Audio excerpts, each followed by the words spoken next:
This meeting of the City University of New York Board of Trustees is now called to order. Everyone should take a moment to please mute their cell phones. CUNY TV is transmitting the public sessions of this meeting live on cable channel 75. The meeting is also being webcast live on www.cuny.edu/livestream. On Monday, December 9th, 2019, the board held a budget request hearing and public hearing at Lehman College. Trustee Lorraine Cortez Vasquez chaired the meeting. Trustees Fernando Ferrer, Una Clark, Jill O'Donnell-Tormey, and Kevin Kim joined Trustee Cortez Vasquez. University Faculty Senate Chair and Trustee Martin Burke, University Senate Student Senate Chair and Trustee Timothy Hunter, and members of the Chancellery attended the meeting. Lehman College President Daniel Lemons and Bronx Community College President Thomas Ignesegmi also participated in the meeting. 75 speakers signed up to speak and 46 speakers testified. Students and professors from various colleges spoke in opposition to the proposed tuition increase and the proposed health and wellness fee. Let me now go to Chancellor Felix Matos Rodriguez for his comments, and also let me note that I know that in the audience we have the chair of the City Council, the chairperson of City Council Higher Ed Committee, Councilperson Inez Barron, who is with us. Thank you, Councilperson, for joining us. Thank you, Chair Thompson, trustees, presidents, vice chancellors. It's great to be here with you today. The last time we met, the historic agreement with the Professional Staff Congress had just happened, an agreement that provided across-the-board wage gains and an increase of up to 71% for adjunct faculty. Just before Thanksgiving, we received the good news that the agreement was ratified by a resounding 86% of the vote of the union's membership, making it its highest ever voted turnout on ratification. The pact reflects the university's ongoing commitment to its full-time and part-time faculty and staff. The agreement contains provisions to more fully incorporate our part-time faculty into the daily life of our campuses. They will also be able to devote more time to working with students. This deal is good for teachers and members of the professional staff, it's good for students, and it's good for CUNY. I would like to thank Governor Cuomo for his guidance and leadership throughout the process, along with Mayor de Blasio, and I must also acknowledge the hard work of our interim general counsel and senior vice chancellor for legal affairs, Pam Silverblatt. Pam, okay, thank you. And our senior vice chancellor and chief financial officer, Matt Sapienza, for their hard work. We saw another example of the great work that can be accomplished when people work towards a common goal on Giving Tuesday, the annual nationwide day of giving on the Tuesday after Thanksgiving, known in these parts as CUNY Tuesday. This year, the university reached the 1.5 million mark, surpassing the 1 million goal we had set for ourselves, and a tremendous increase from the $900,000 raised last year. 5,649 donors made this possible and showed off the generosity of the CUNY community. The money raised will go towards a range of needs, from emergency funds and scholarships for our students to faculty development and more, all sustaining our standing as the nation's premier urban university. CUNY Tuesday accepts donations until December 31st, so there's still time to contribute. Usually, we do not like our school presidents clashing in public.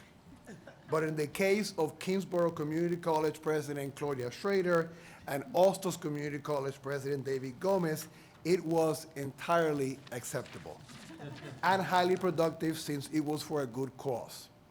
They both did a little trash talking to see which school could raise the most money for CUNY Tuesday. Suffice to say, the winner was CUNY by a mile. Can we go to the tape?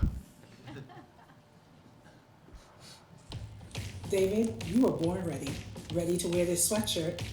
I think this is your size. You're right. I was born ready to win.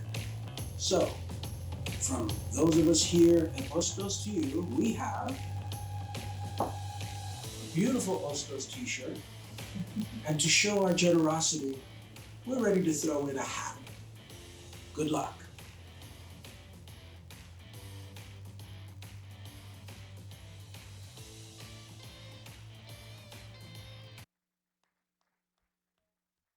That's what I call school spirit. And Dr. Schrader's and Gomez weren't the only school presidents to have words. We all know that emotions can run high when it comes to CUNY athletics, and that it was certainly the case when City College took on John Jay in the Women's Soccer Championship in November. A lot was at stake, including bragging rights on social media between City College President Vincent Boudreau and John Jay President Carol Mason over who would have to dress in the other school's colors if their school prevailed. Can we see some videotape too?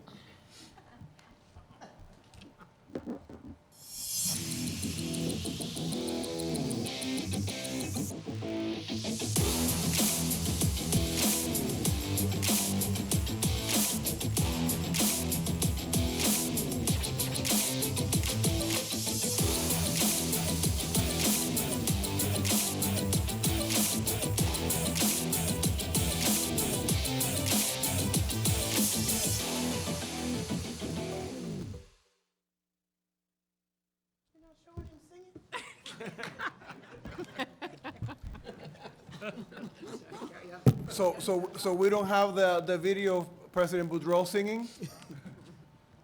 So we won't make him sing, but now, by the way, let me just say that the John Jay Blue Hounds won the match to capture the first program in history, and last I heard, President Boudreau was still a little raspy from having to sing the Who Let the Dogs Out, right? But I'm available for weddings and bar mitzvahs. Sounds good, but in all seriousness, it is great to see our college presidents generating excitement and support for the school teams and for CUNY athletics. Well done on their part, and to the players who are balancing schoolwork and athletics. As this board knows, food insecurity is a serious problem in colleges across the country that we're working aggressively to address. As part of our mission to make sure that no student goes hungry, we have partnered with City Council Speaker Corey Johnson to announce a $1 million pilot program to address food insecurity among CUNY students at our 7 community colleges. The Speaker's pilot builds on CUNY's effort to guide more students to available resources and address food insecurity.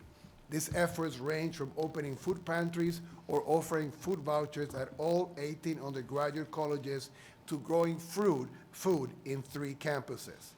On the Speaker's pilot, in the fall and spring semesters, 1,050 qualifying students, including CUNY Dreamers, will get $400 per semester to spend in campus cafeterias. These services will allow students to focus on their studies with a clear mind rather than wondering when they will get the next meal. We sincerely thank Speaker Johnson and the rest of the City Council for their support. CUNY benefits from this. Shut down the Board of Trustees! Shut down the Board of Trustees! If you want to tackle food insecurity, don't raise tuition and fees by $320! Don't raise tuition and fees by $320! I'm gonna have to ask,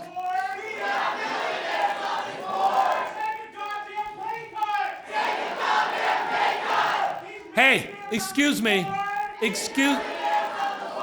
I'm gonna have to clear the room if the chanting continues. Okay.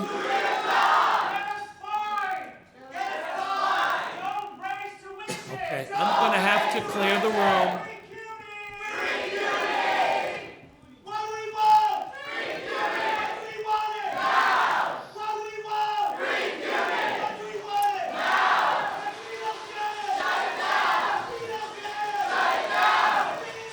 I'm gonna have to ask security to escort the demonstrators out, please.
We're going to take a 5-minute recess while we clear the room.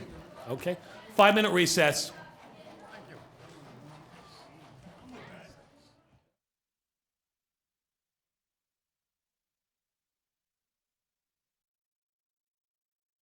Last month, we announced the creation of a diversity, equity, and inclusion incubator that will build on work already underway to transform CUNY campuses into national models of equity. Made possible by a $500,000 grant from Council Speaker Corey Johnson, the incubator will be developed by the Center of Ethnic, Racial, and Religious Understanding at Queens College, and its recommendations, strategies, and practices will be piloted on 5 CUNY senior and community colleges by the end of 2020, with the goal of expanding the work university-wide. All right, I'm gonna have to ask that we clear the room at this point. Sorry, everyone, I'm gonna have to ask everybody else to leave because we need to be able to continue the meeting. So I'm gonna ask, can we clear the audience from the room? I'm sorry.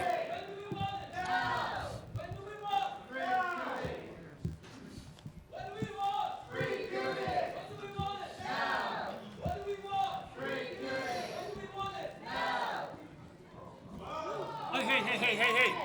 Nobody touches anybody. Let's. I know. Stop. I didn't see it.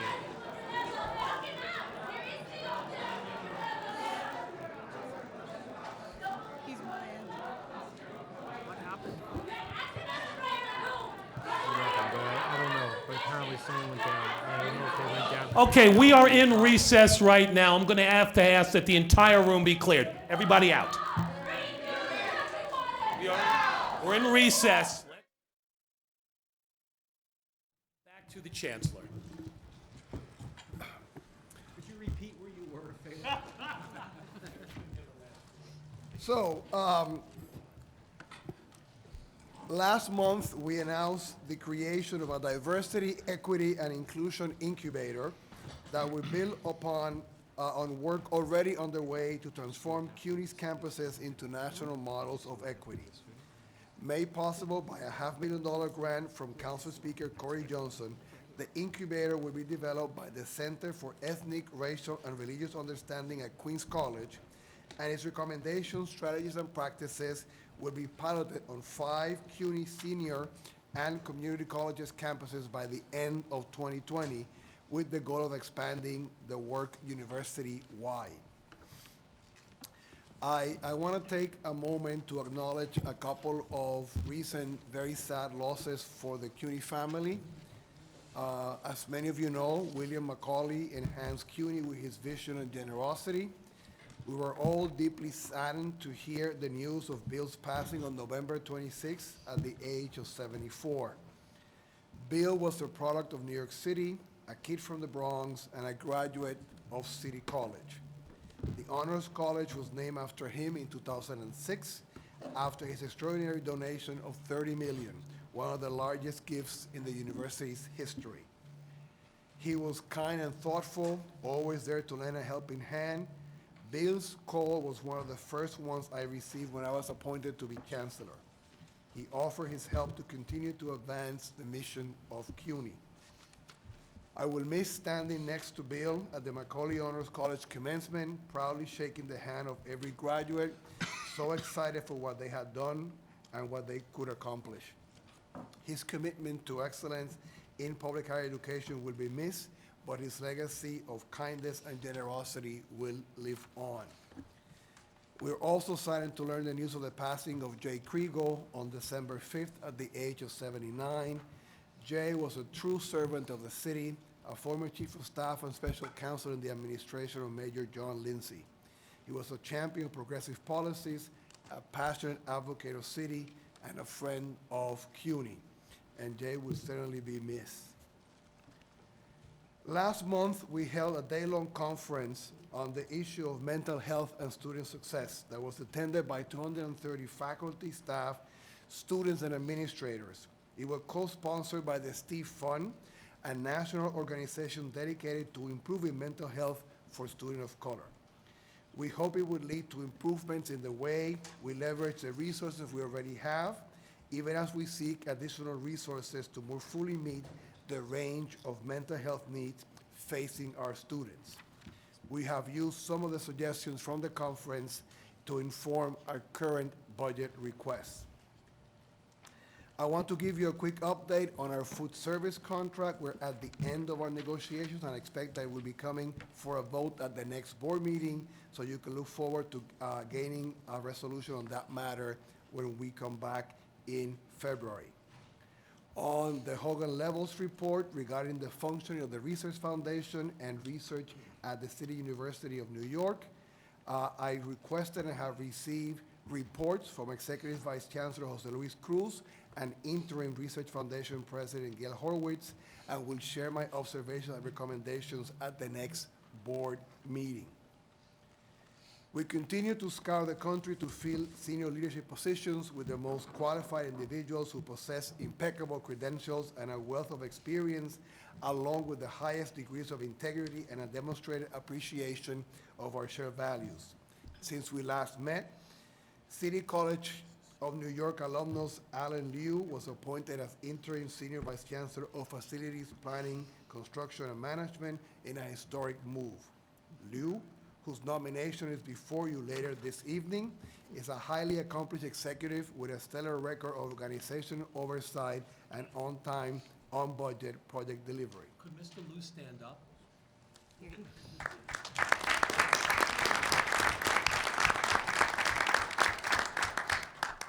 If approved, he will become the first Asian American appointed vice chancellor in the university's history.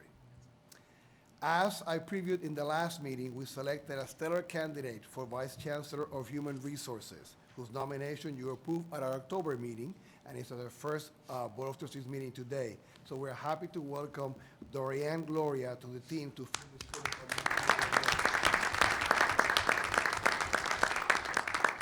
And I will save my comments on the nomination we'll have for the General Counsel later in the meeting.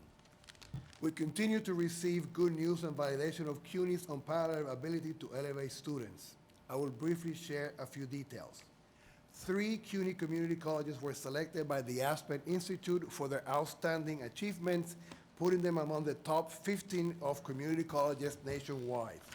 Board of Manhattan Community College, Gutman Community College, and Kingsborough Community College will now compete for the $1 million 2021 Aspen Prize for Community College Excellence, a prestigious honor giving out biannually. And look forward to the 3 presidents in videos as they compete for the prize. 6 CUNY colleges, Baruch, Queens College, Brooklyn College, Lehman, Hunter, and City College, played in the top 25 nationally on the CollegeNet's 2019 Social Mobility Index, while Baruch notched the #1 spot for a 5th straight year for successfully enrolling low-income students and graduating them into well-paying jobs. Another CUNY college, York, ranked 46. Congratulations to all the schools. You can clap if you feel so. At CUNY, we empower all students to do their best, to be trendsetters and pioneers in their chosen fields, and to challenge the status quo. At the 15th Annual Women's Leadership Conference on November 1st at Hunter College was a remarkable opportunity to inspire the next generation of managers and bosses at CUNY, and to discuss partnerships and opportunities for professional development with cultural, media, and political leaders in New York State. We got to hear from some of the students serving in CUNY's Women's Public Service Internship Program, which has benefited 324 students since 2005, when the program was launched as part of the CUNY's Women's Leadership Initiatives.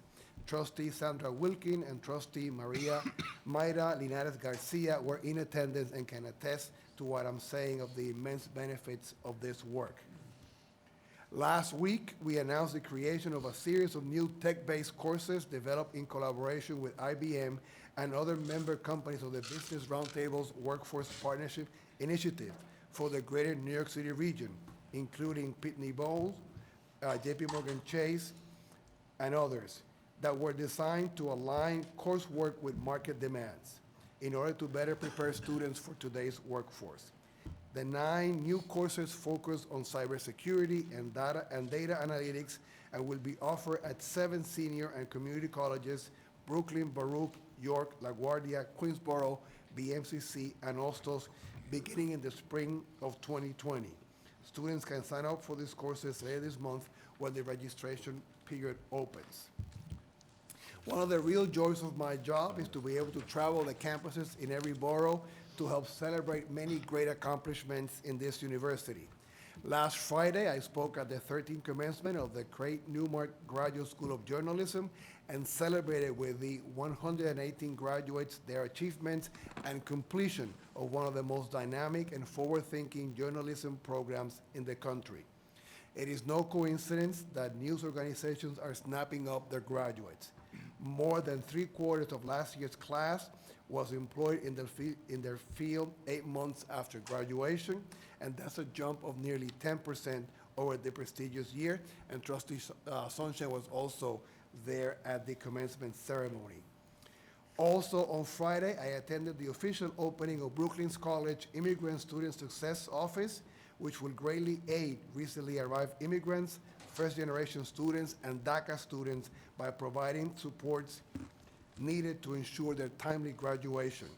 The establishment of the office, enabled by a generous donation from the Brooklyn College Foundation trustee, Erwin Fetterman, falls in line with the university's mission to prioritize success and retention of students from underrepresented populations, and it follows the opening of a similar office at John Jay College during the last academic year.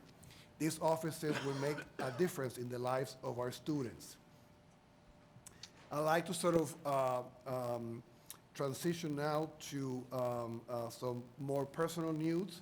I think some of you know that Gutman Community College President Scott Evenbach announced his retirement this month, foretelling another loss to the university. When we talk about indispensable leadership at CUNY, Scott has been central to the university's success. I have known him since 2011, when he launched what would later become Gutman Community College, and I was the president at Hostos. We quickly bonded and became friends, and I watched as he turned Gutman into one of the premier community colleges in the country, creating educational pathways for those not usually served by higher ed. I'm sure I'm not the only one who has been enriched by his guidance, and his shoes will be difficult to fill. So thank you, Scott, for your.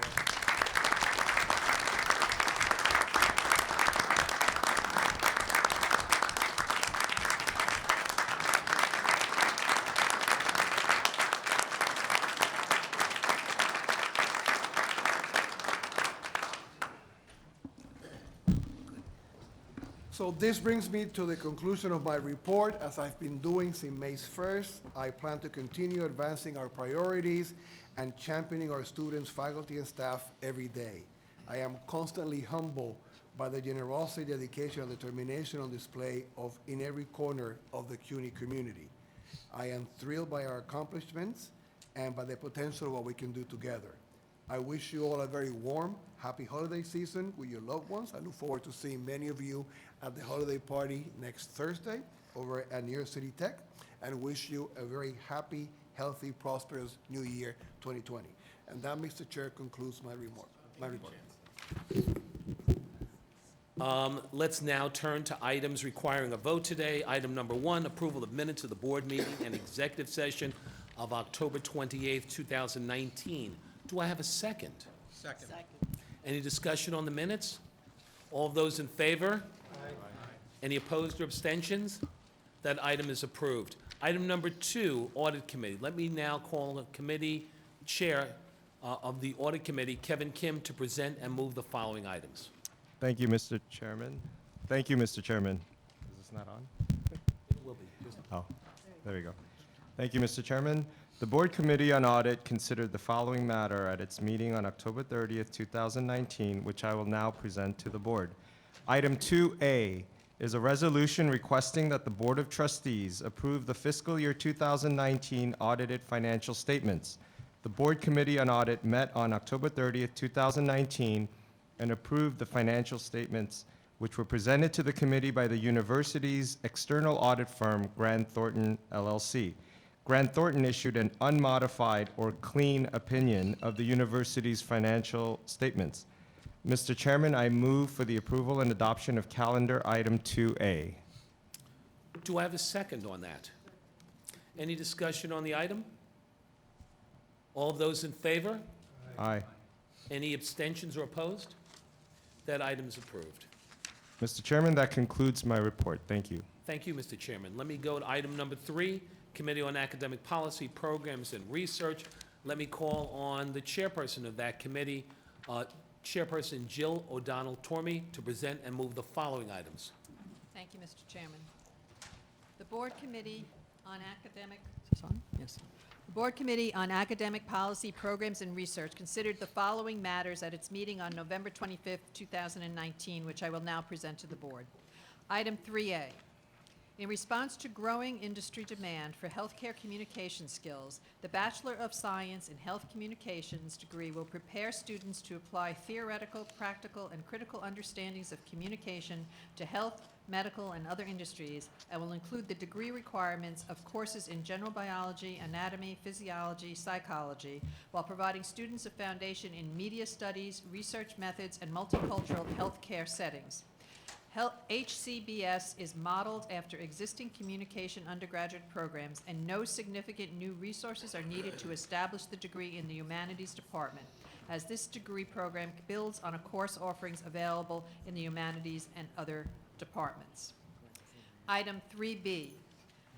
Routine academic matters, local academic policies, and course inclusion in the university's general education program are presented to the Committee of Academic Policy, Programs, and Research in summary form. Introduced last month, this new CAPRA dashboard makes it possible for trustees to interact with this summary data using various tools and filters. A few highlights from this month's dashboard include the creation of 3 new concentrations, including the addition of applied mathematics to the liberal arts, mathematics, and science curriculum at LaGuardia Community College, 5 changes to curriculum, including offering students more flexible schedule in Hunter's Advanced TESOL certificate, 1 change in delivery mode as the School of Public Health plans to offer its MPH online, 3 new graduate policies, including a change in how a mid-year grade at the School of Public Health is recorded in a 1-year course with the goal of not confusing potential employers, and the classification of 14 new general education courses at 7 colleges, giving students more options in UX experience in its diversity, world cultures, and global issues, individual and society, creative expression, and more to fulfill these requirements. Mr. Chairman, that concludes my report. Thank you.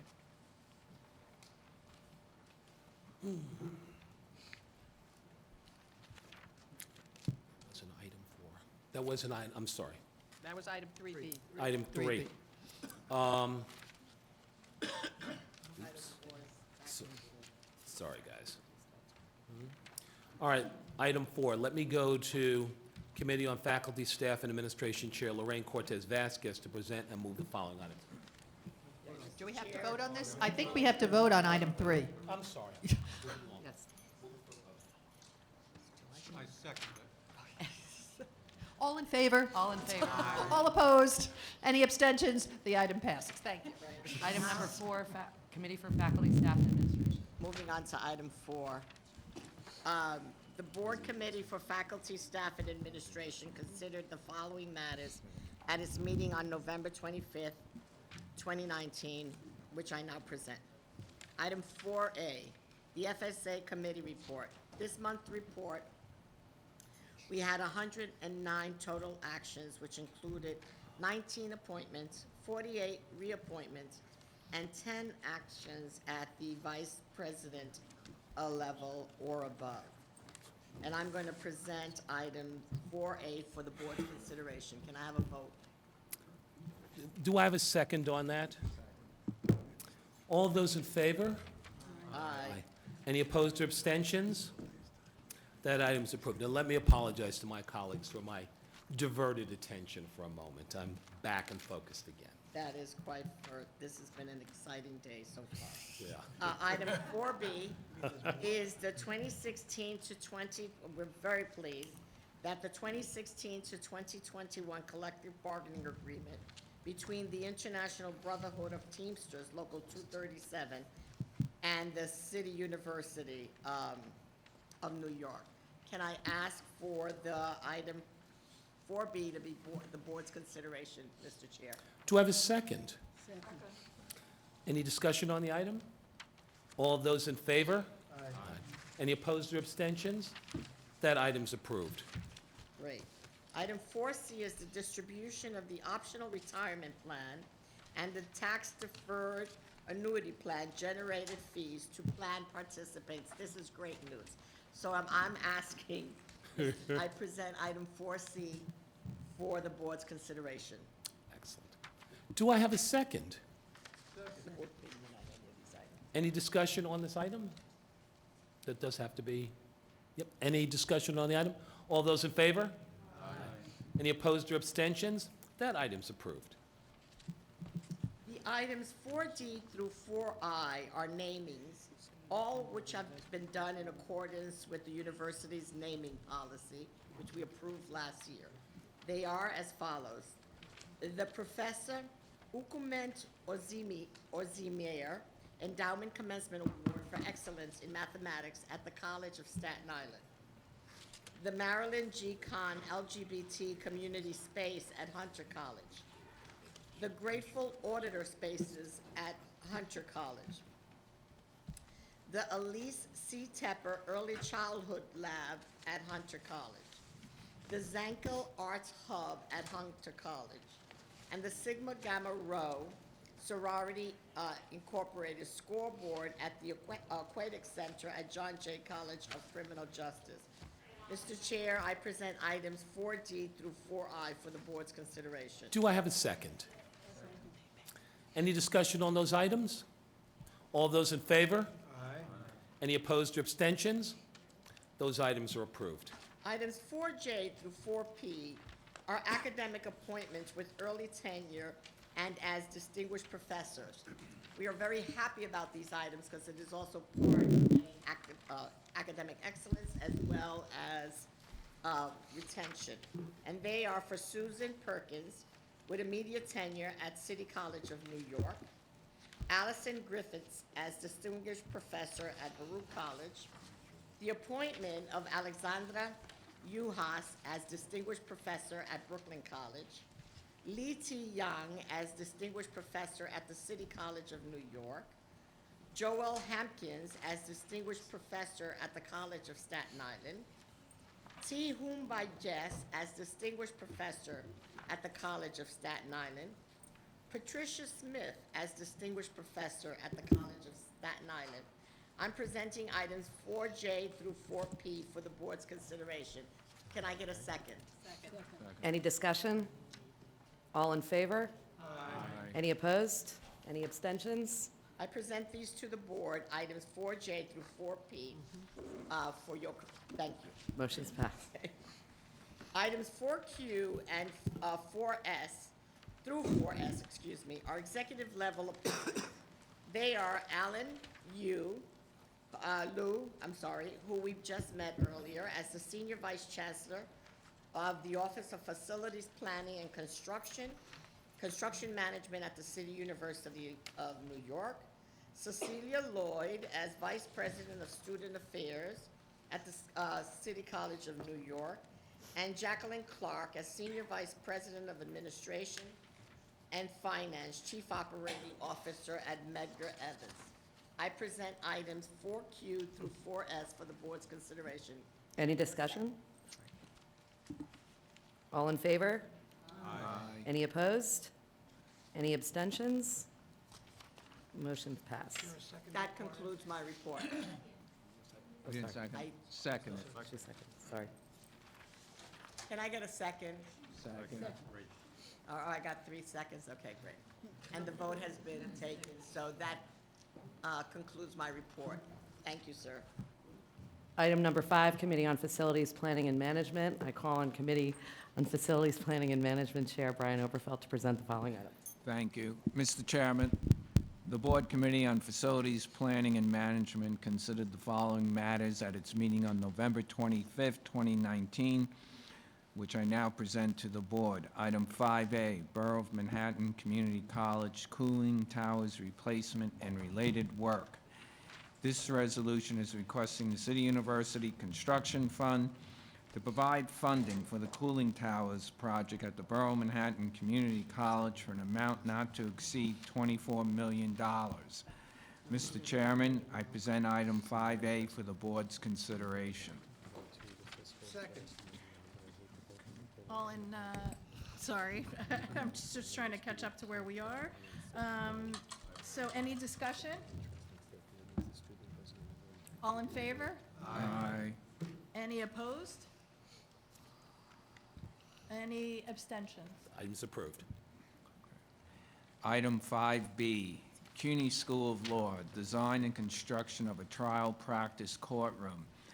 This resolution is requesting the City University Construction Fund to provide funding for the trial practice courtroom project at CUNY School of Law for an amount not to exceed $1,100,000. Mr. Chairman, I present item 5B for the Board's consideration. Do I have a second? Second.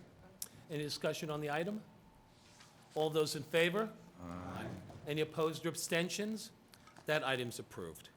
Item 5C, New York City College of Technology, amendment to the architectural services contract for the new academic building. This resolution is requesting the City University Construction Fund to execute an amendment to an existing consulting contract to reflect the fund's purchase of additional design and construction-related services to complete the construction closeout of the new academic building at New York City College of Technology for an increase of $975,000 for a total not to exceed an amount of $20,975,000. Mr. Chairman, I present item 5C for the Board's consideration. Do I have a second? Second. Any discussion on the item? All those in favor? Aye. Any opposed or abstentions? That item's approved. Mr. Chairman, that concludes my report. Thank you. Thank you for your report. Let me now call on Secretary of the Board, Gail Harwitz, to present and move the following item. Item number 6, the City University of New York, approval of the 2017-2023 collective bargaining agreement with the Professional Staff Congress and CUNY. The collective bargaining agreement between the City University of New York and the Professional Staff Congress for the period December 1st, 2017 through February 28th, 2023 is hereby approved by the CUNY Board of Trustees. And be it further, and the chancellor is hereby authorized to execute the collective bargaining agreement between the City University of New York and the Professional Staff Congress and here at CUNY. The prior collective bargaining agreement between the City University of New York and the Professional Staff Congress, CUNY, expired on November 30th, 2017. This resolution approves the successor 2017-2023 collective bargaining agreement negotiated between the parties. The Professional Staff Congress, CUNY, collective bargaining unit is comprised of approximately 7,300 full-time faculty, 13,900 part-time faculty, 6,600 full-time non-teaching instructional staff, and 4,900 part-time non-teaching instructional staff. The agreement covers a 63-month period and provides for 5 2% wage increases for full-time faculty and for full-time and part-time non-teaching instructional staff. Teaching adjuncts will receive the first 4 2% wage increases effective the start of the spring 2020 semester. The workload of most adjunct teaching faculty will be restructured to enable them to devote more time to work with students, as well as to engage in professional development and other activities that contribute to student success, and they will see a commensurate increase in their compensation. In addition to across-the-board salary increases and other financial enhancements, including increases to the per capita contributions to the PSC CUNY Welfare Fund and increases to travel and various professional development funds, the parties agreed to a number of other provisions, including a pilot program to enable the university to pay faculty for defined projects through stipends, a restructuring of reassigned time for untenured faculty to allocate 6 hours of such reassigned time to be used during the first 3 academic years after the attainment of tenure, a standardized process for classroom teaching observations of online courses, research accounts for department chairs, and various enhancements for graduate employees. Mr. Chair, I present item number 6 for the board's consideration. Do I have a second? Before this, let me just thank the chancellor and his staff. I mean, we said so before, but this is groundbreaking. This is really an excellent agreement.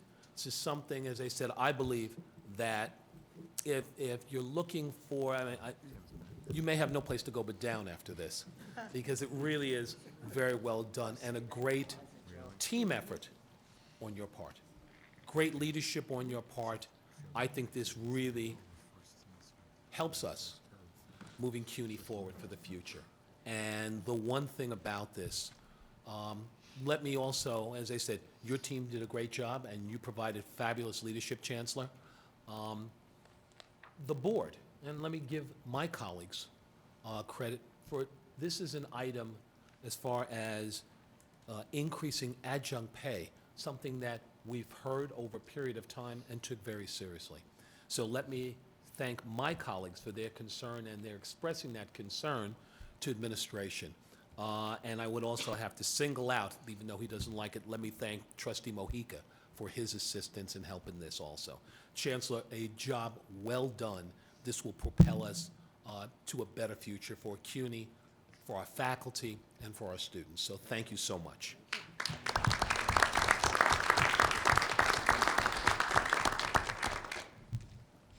Other comments? Sir? Yes. I think, thank you for that acknowledgement. Chancellor, this has been an exceptional process. I like the fact that we have a collective bargaining agreement that we're walking into, rather than one that we're waiting to ratify, because now we know how to manage ourselves more.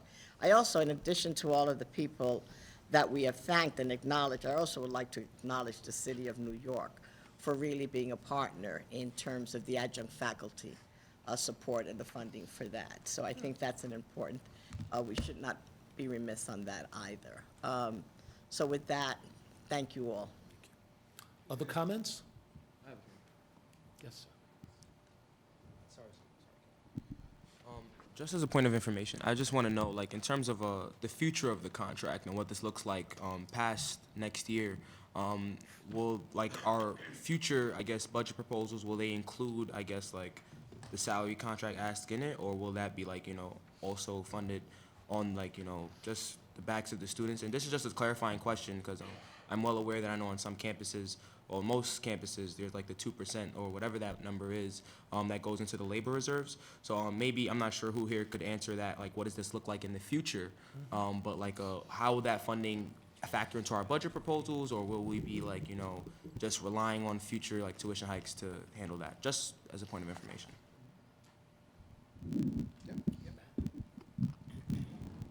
Hello. So the budget proposal that is before us this evening includes the out-year costs of all of our collective bargaining agreements, including this one, the PSC, as well as the other unions that we've settled with.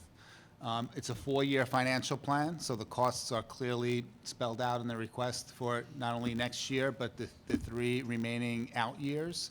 And it's included in our request as a cost for both the senior colleges and community colleges. And it's the total collective bargaining agreements that we have settled. Matt, I'm so sorry. And my apologies. But I think that, again, this is something that, like, again, like, I'm really glad that, like, you know, the adjunct pay and the, I guess, full-time pay is going to be going up, and I think that that's deserved. So I think that's a conversation that we can, like, I guess, talk about a little bit more. The costs of all collective bargaining agreements are in the 4-year plan and in the budget request. I see. Thank you so much. Any other comments? All right. It has been seconded. All of those in favor? Aye. Aye. Opposed or abstentions? Abstain.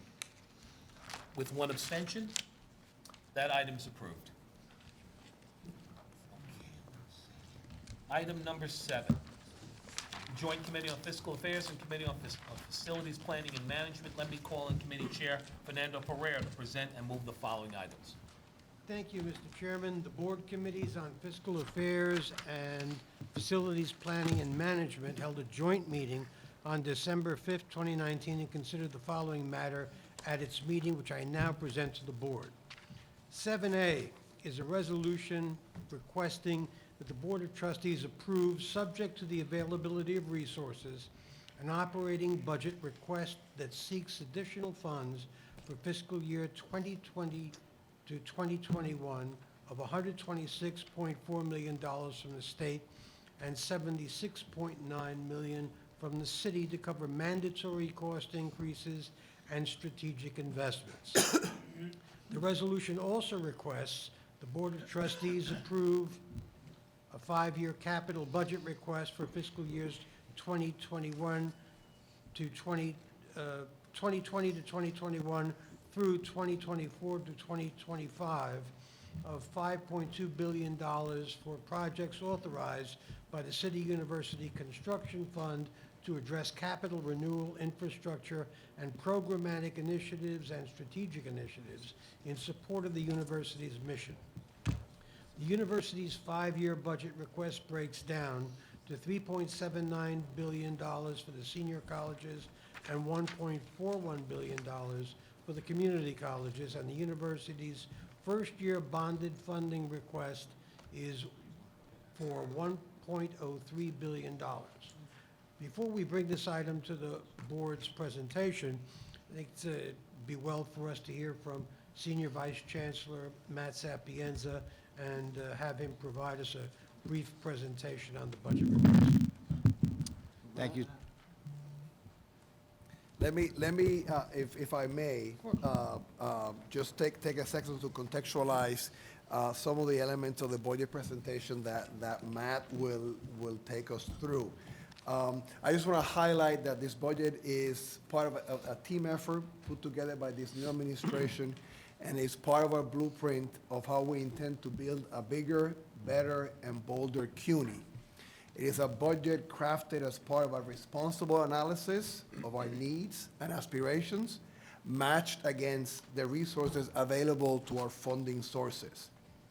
The budget is focused on securing funding on mandatory and inflationary costs, plus new support for 4 areas of strategic investment. The 4 areas, number 1, expanding access and accelerating success. Number 2, recognizing student health and well-being as integral to student success. Number 3, embracing the future of work. And number 4, investing in our critical IT and facilities infrastructure. Some examples of the items that we have included in the 4 areas are the following: to hire 500 new full-time faculty members over 4 years, to expand, accelerate to expand the ACE program from 1,100 students to 5,000 students, to create the CUNY Teaching Academy to innovate pedagogy, to expand our online offerings with a goal of 120,000 students by 2024, to create the CUNY Worker Education Fund to offer scholarships to adults pursuing degree completion, to create the CUNY Internship Challenge Fund, a pool of public and private funds to support student internships, to hire 64 faculty over 4 years to align CUNY and state research visions and strengthen our research efforts, to hire mental health professionals in campuses and expanding existing health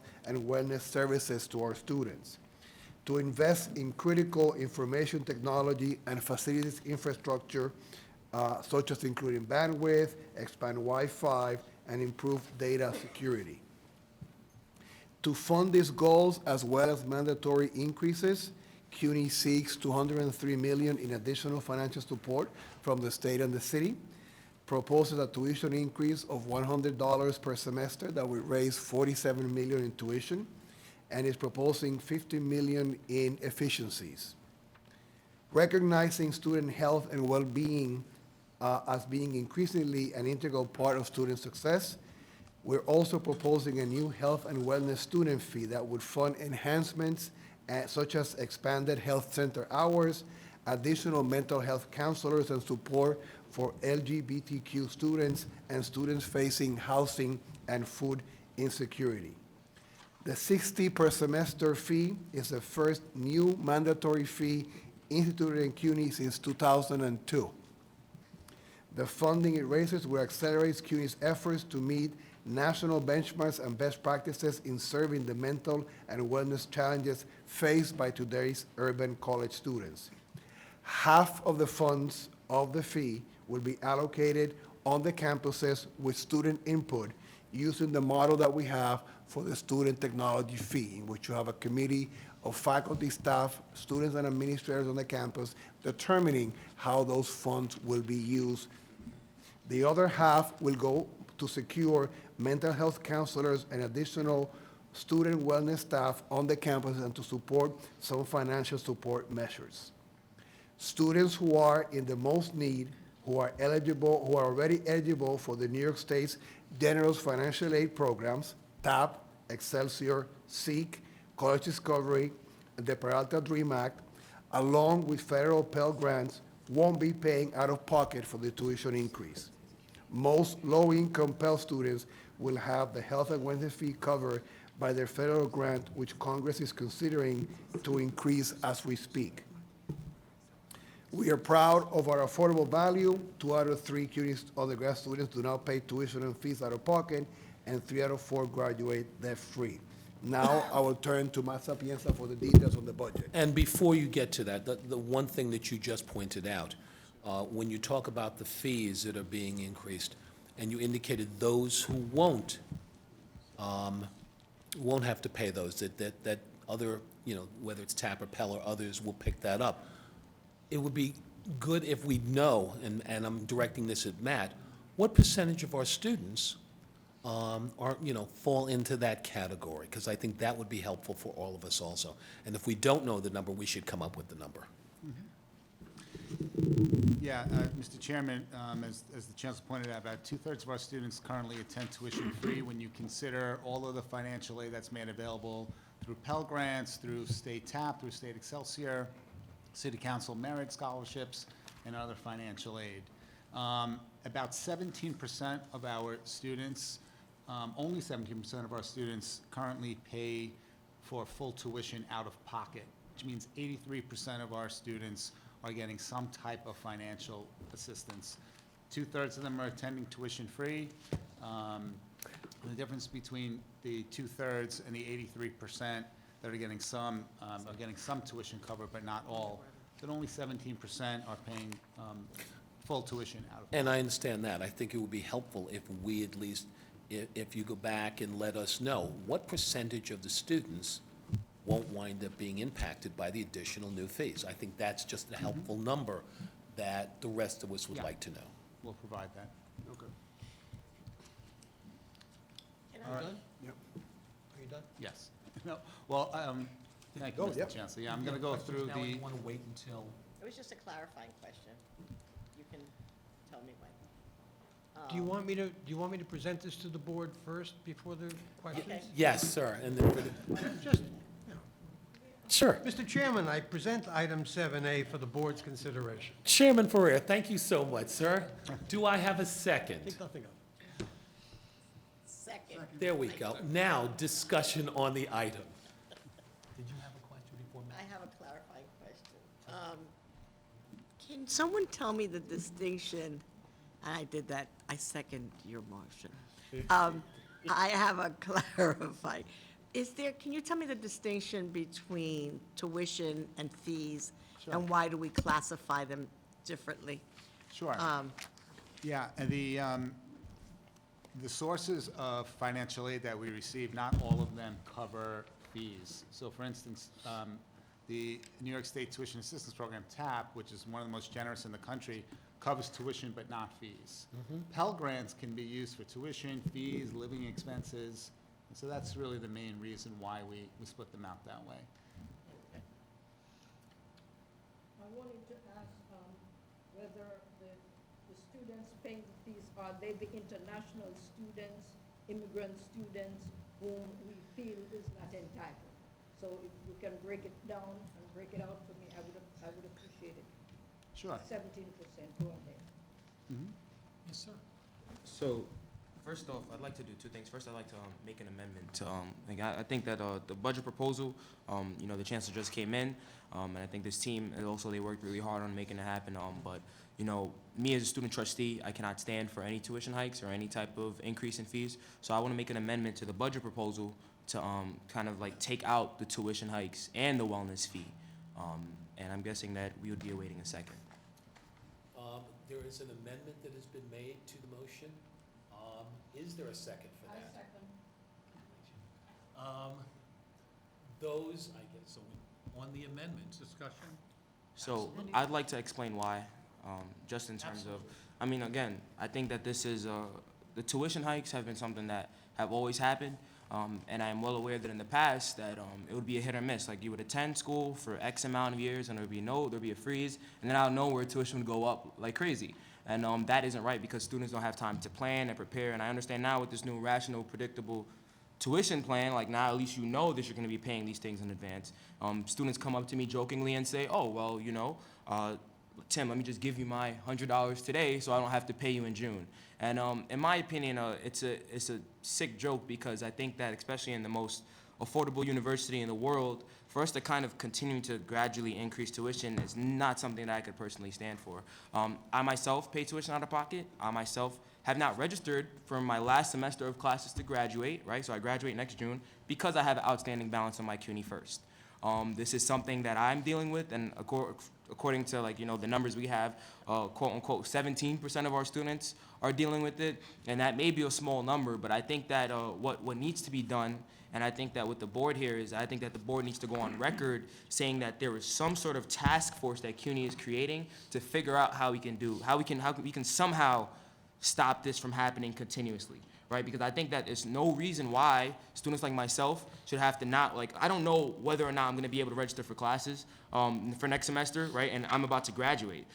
That could be the case for so many people across the board, right, and not only that, but then we have this Excelsior Scholarship, which in my opinion, I understand, like, you know, the situation that's happening there, and I understand that it's serving a certain group better than it's serving CUNY, let's just say that.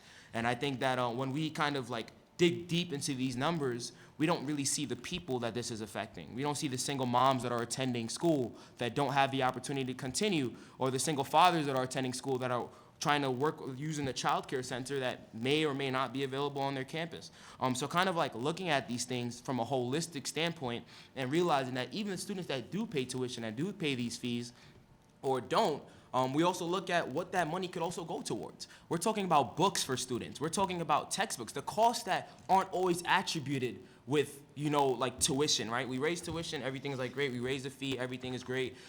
It's not affecting X amount of students. But what you're not seeing is a student that now has to wait 2 weeks to get that textbook because their professor is neglecting to use open educational resources. What you're seeing is students that are now being outpriced because they cannot afford to kind of like, you know, buy food, or they're choosing between feminine hygiene products and they're choosing between rent and paying their tuition off, right? Like myself, right? Christmas is coming up. I have a little brother. I have a single mom that's been raising me since I was born. And what CUNY's basically asking me is like, hey, listen, we know that you're on your way to graduation, like churn out that extra $100 for me because, you know, we need it to kind of fund labor reserves, you know, and just saying like from a holistic standpoint, right? And I'm just calling it how I see it because I think being on the campus is so much different from being at this table, right? Because you look around, you look in the room, I'm the only student in here. I think that speaks volume to everything that we're saying here, and I understand the reason why we had to do what we did earlier, but I think that just the decision to always increase tuition, I think that's something that there needs to be a task force that the state, the city, and CUNY gets together and says, hey, listen, let's figure out how we can stop this. I understand the national averages, I understand all those other things, but we have, what is it, the third or fourth biggest budget as a state, and as a city, there's no other city that comes close. So I think that there's something that we can be doing here internally that can somewhat stop this or stop the bleeding here, right? I understand that the price has been going up. I understand in comparison to SUNY and their crumbling infrastructures, there's always that comparison that's being made, but I think that the city is serving a a certain demographic of students that wouldn't be able to succeed in any other city or any other state in the world. So I think that's just something that the board should consider, and that's why I'm gonna be voting no on this. And even if this amendment doesn't pass, there's a second one that's gonna be coming to talk about this wellness fee. So don't think that this is done here. There's more conversation to be had. So thank you. Mr. Chairman, first, I think that Trustee Hunter makes a number of good and valid points, but my question is, how much money net does the tuition increase on one side and the fee increase generate for the college? That's my question, and then I'll... The tuition increases for the senior colleges would generate about $36 million, and for the community colleges, about $16 million. And the fee would generate about $29 million for both senior and community colleges. And is that net of the increased tap income that we get for the increased tuition? For the senior colleges, yes. Community colleges, it's not an issue, since we're under the maximum tap award, but for the senior colleges, yes, that's a net number, $36 million. And then I guess my parliamentary inquiry or point of order is, since this is a budget which has an income side and an expense side, if we're decreasing the income side by somewhere over $60 or $70 million, what are the decreases on the expense side? Because we have to vote on a balanced budget. Well, In other- Trustee Berger, this is a budget request. We're not bringing the budget for next year to the trustees at this time to vote on. This is a budget request for next year. But the budget request is a balanced budget, is it not? And the Correct. question is whether we can vote as a board on a budget that is $70 million or more out. And if I guess that becomes a point of order. Is this in order without a complete, both sides of the equation matter? Is there something that we can actually vote on today?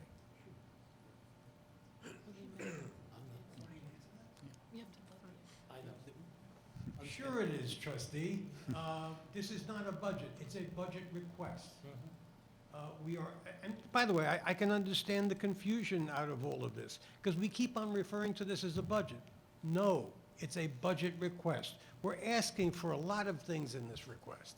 I'm personally sensitive to the issue of being in balance, but that comes into play when we're actually enacting a budget, something this Board of Trustees has only been called upon to do twice, because we used to imagine those approvals before. Just quick question. So that means that when this, because I'm guessing, sorry, that means this is going to the governor, correct? Who's getting, is the city's gonna get one and the state's gonna get one, correct? Correct. So if they receive, State. if they receive, and I think echoing Trustee Berger's comments, if they receive an unbalanced budget, does that not reflect badly on us, just as a question?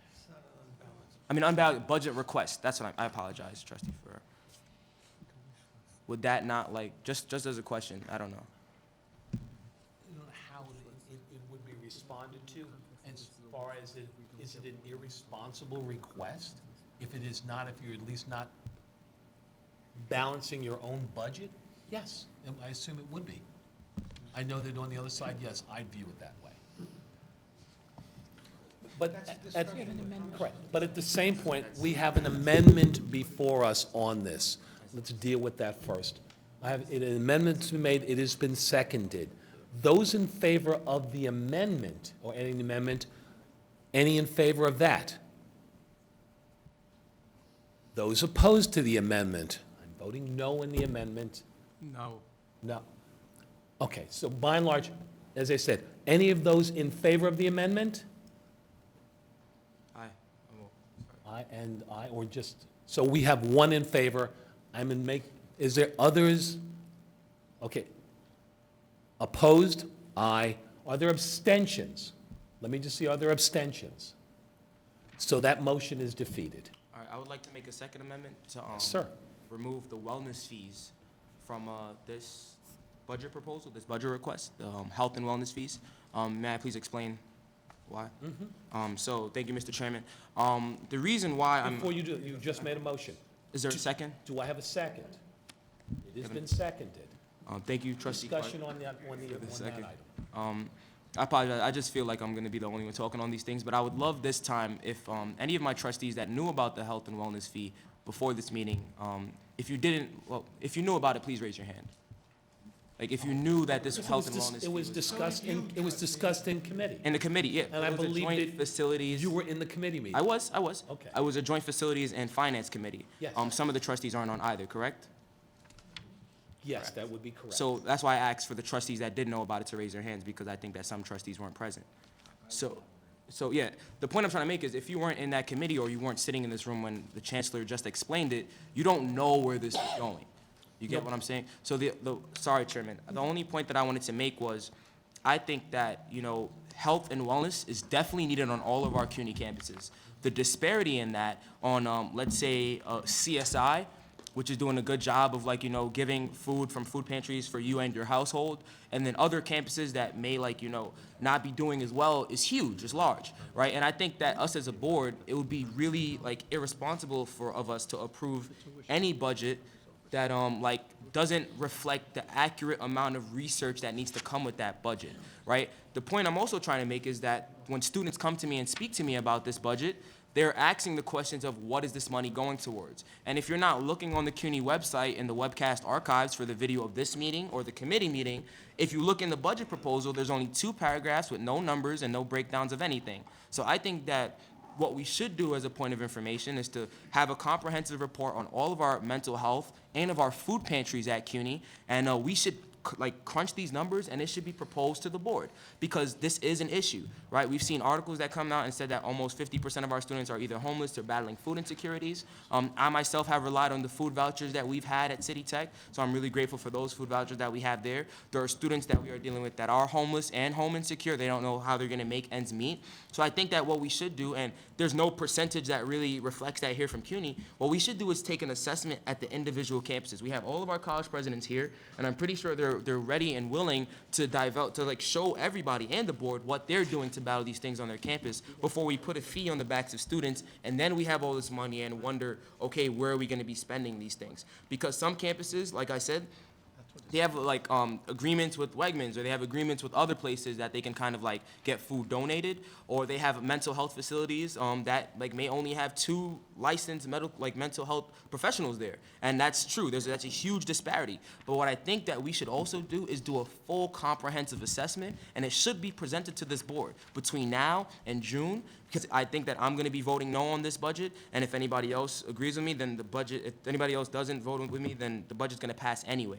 So I think that what we should do, the budget proposal will pass anyway. What we should do is get all the information we need. Not only in that, but things like capital budget, things like all these other things that we're doing, we should have comprehensive assessments. This should not turn into a board where it's on the agenda and we're just voting on it. So I think that the last point I'm trying to make is I was at a capital budget hearing today that Senator Tavitsky had, and there were representatives from SUNY, the PSC was there, UUP was there, and I was there, and I was the only CUNY rep that was there.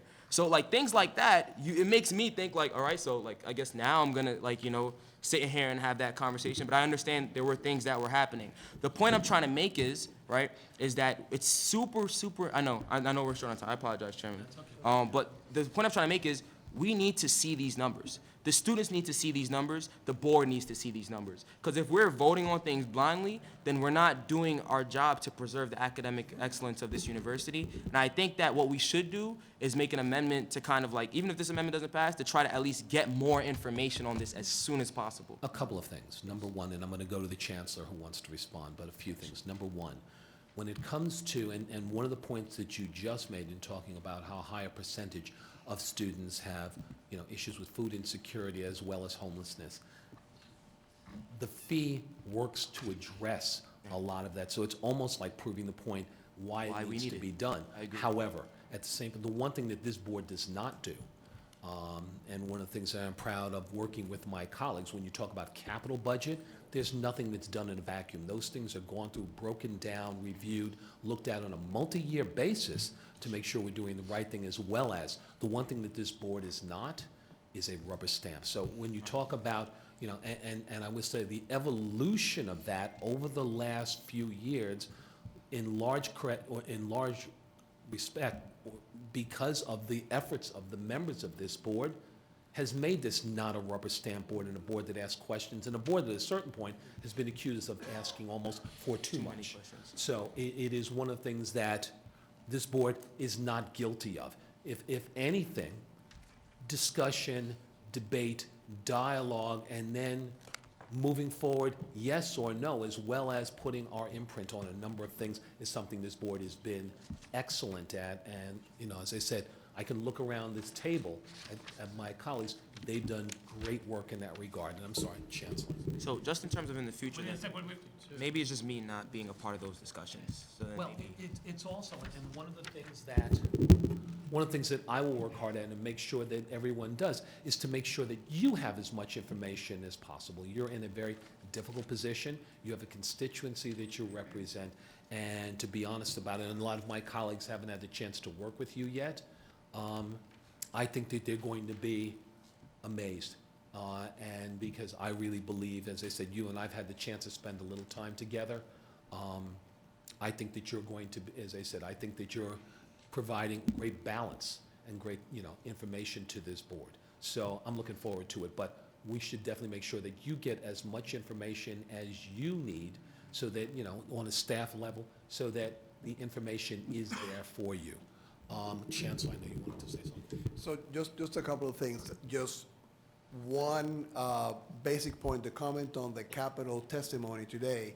I personally called Senator Stavinsky, who was chairing the hearing, and told her that because we had a board meeting today, that we couldn't send a senior representative to the hearing, and she said that it was perfectly fine, and we provided written testimony. So we participated in the hearing by that means, and it was something that I cleared with the senator when the hearing was announced, and it sort of conflicted with the meeting. The rationale for the wellness and health fee comes from feedback that we've gotten from students, from faculty, from staff about the things that we need in the university. We have an entire group in the Division of Student Affairs that have been working with Hungry CUNY, with all these that have been crafting and documenting the need, which there might be variation on campuses in terms of some of the services and staffing, but across the system, right? I don't think there's anybody here that doubts that we could be doing a lot more in the staffing around mental health, in the staffing of student support services to be able to assist our students with food and housing insecurity.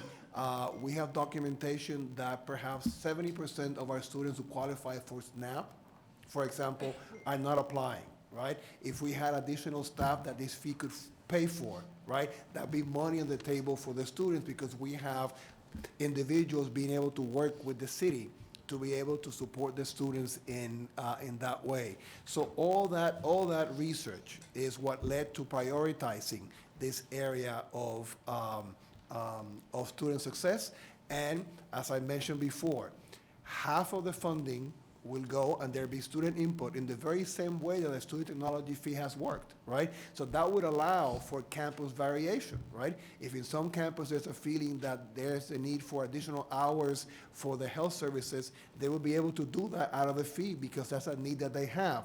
If they wanted to invest more on feminine hygiene, I mean, all those things, there'd be the capacity to have that nuance campus by campus. The other half, we want to be a bit more prescriptive about the kinds of things that we want to make sure that we have basic coverage across the campuses on mental health counseling, on staffing, and that was the rationale for the fee.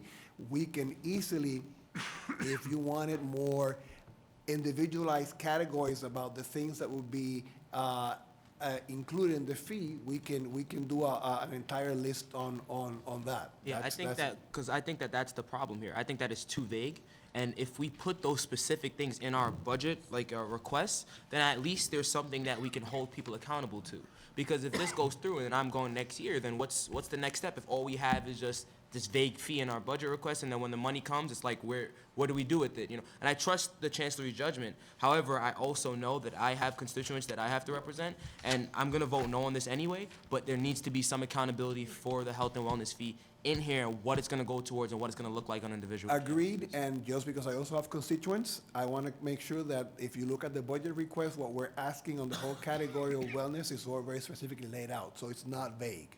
So we disagree, but we're happy to lay it out in a much more concrete way. Happy to do that. Trustee Clark. I just want to ask, the fact that the city's boasting of the investment it's making in mental health and mental health services, have we make a request that would take in some of that money that the city is boasting that they want to invest in mental health services? Can we get that on our campus? I will rally my colleagues to make a request so that the mental health piece is something we can help to work on. And I think that we need to work on that as an investment in terms of mental health services. And also So it's just. not so vague, you know, that's where my strength lies. And- I was chair of mental health in the city council, so I know how they can do that. So just also to clarify, if Matt had been able to show his slides, right, you would have seen also that we are requesting in the mental health and well-being category, we are requesting funding from the city and the state to do this too. So we are asking all our funding partners to pitch in this area too. I want to make sure that that's also clear. Yes, sir. In the interest of disclosure, I had a cup of coffee with trustee Hunter earlier before the meeting. And he makes some terrific points. Look, I support this initiative because Chancellor put it forward in a clear and convincing way. None of us is unaware that these kinds of services are, let's say, uneven across the university, from campus to campus, and that really should not be.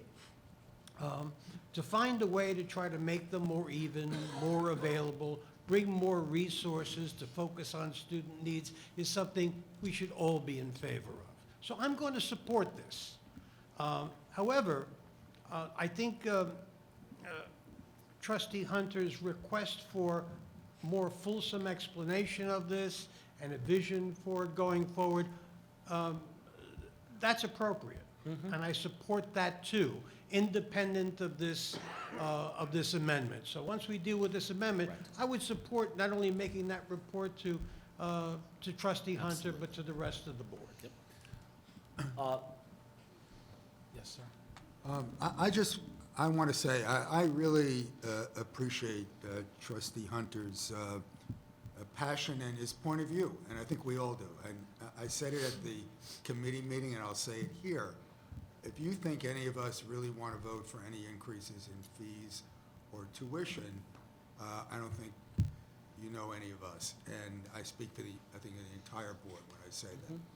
On the other hand, I think we've got a responsibility to, in a very, very difficult political climate, to be responsible and frankly to support our new chancellor in his extraordinary effort to make all this better and to better lobby and to better make the case that we will never need an increase in tuition or fees. But right now, reluctantly but firmly, I don't think there's an alternative to supporting this budget and our new chancellor.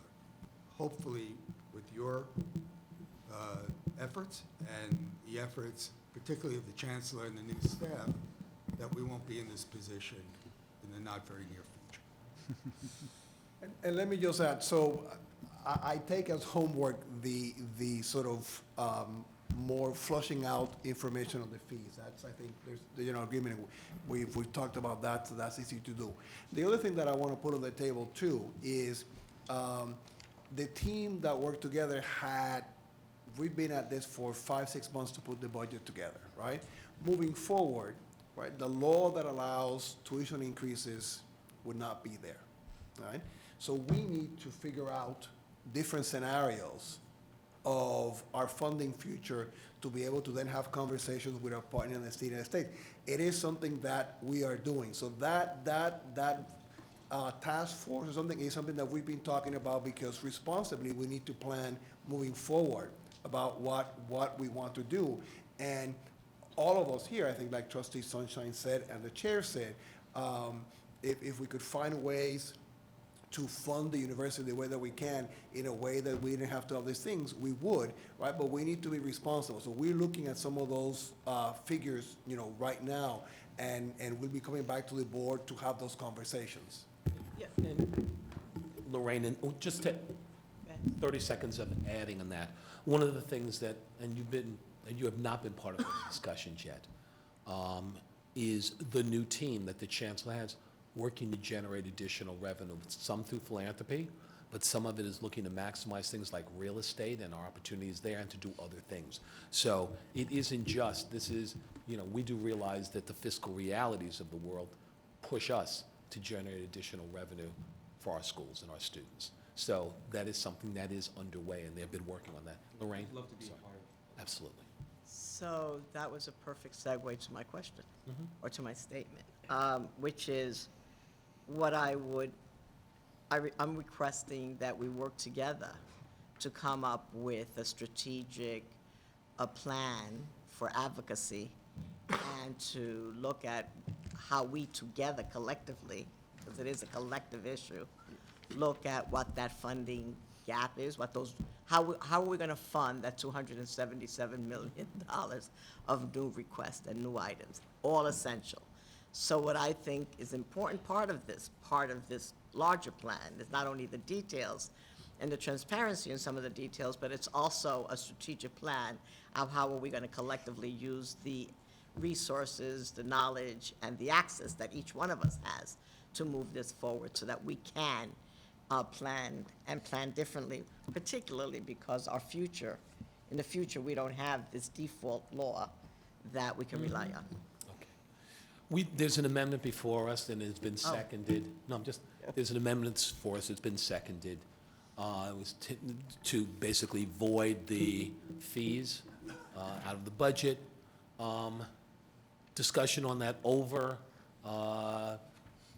Any in favor? And I believe you're in favor. Those opposed? I'm opposing that also. Any abstentions? Okay, so that amendment is defeated. Let me go back now. I believe Matt has a few minutes of what was going to be a larger presentation. I'm going to ask you to try and go through that presentation ASAP. Will do. Thank you, Mr. Chairman. And as the chairman said, we covered a lot of this, and the chancellor did in his remarks as well. The slide that's before you and the materials are at your seats. This is slide 5. Shows on the left-hand side what our current operating budget, the $3.7 billion operating budget, and the funding shares from each of the sources of funding.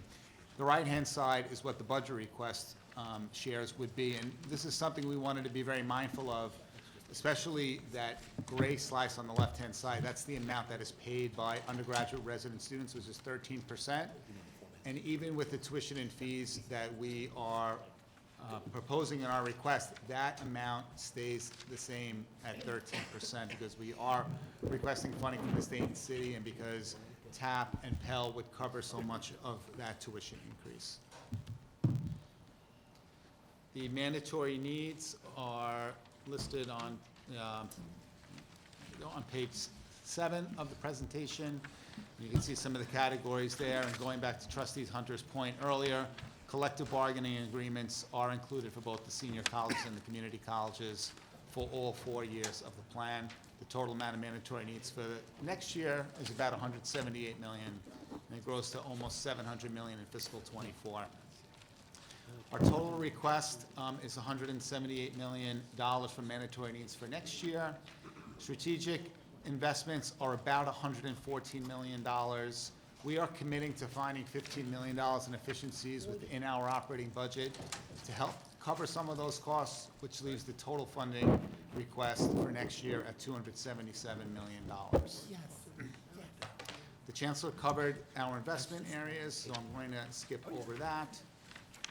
And this is the chart that the chancellor referred to earlier on slide 13. The 4-year investment program increases. It's $114 million, and it grows to about $242 million in fiscal '24. So our total funding request is $3.7 billion. Our mandatory needs are $178, and program investment $114 for a total of $292. $15 million of which we'll fund through efficiencies. The rest of our funding requests are what we are asking of our funding partners to contribute towards the total request. So it's $126 million in state support, almost $77 million in city support. Resident and non-resident student tuition and fees would be about $47 million, and the rest would come from scholarships, waivers, and increases in the Pell program for a total of $277 million. We are requesting of the state a base aid increase for community colleges of about $250 per FTE, which would generate $13 million for our community colleges for next year. And we're asking the City of New York for additional support for the senior colleges. The city supports the senior colleges at $32.3 million per year. It's been unchanged since the mid-90s, and so we're applying the higher education price index to that and seeking $34.2 million in additional support from the city for the senior colleges. We talked about the predictable tuition policy. The next couple of charts are bar graphs just to show for last fiscal year. CUNY's tuition is on the left-hand side along with SUNY. These are some of our competitors in the New York City area for the senior colleges. And the next page on the community colleges, we have frozen community college tuition for the last 4 years. It's been $4,800 for the last 4 years. And you can see from this chart that some of the community colleges within a 75-mile radius of New York City have gone over that amount. Nassau Community College, Suffolk Community College, in New Jersey, Warren County College, Union County College, they've all surpassed our tuition rate of $4,800. Talked about fees, but I do want to point out on slide 22 the fee comparison. We have a similar chart for fees. CUNY's mandatory fees are amongst the lowest in the nation, and these are some of the large university systems in the country, and our mandatory fees average about $475 per student, and you can see for most of the other university systems, they're well over $1,000 per student. So our fee structure has been incredibly low for a very long time. We've talked about ensuring the CUNY value. I just want to point out on that, under the circle with the dollar sign, about $1 billion was administered in just Pell, TAP, and Excelsior combined in the last fiscal year, about $1 billion in additional financial aid. And the one in the middle, 3 of 4 of our students graduate with federal student loan debt, and that's been a pretty consistent figure. It's been at least 3 or 4, and in most years, it's been close to 80%.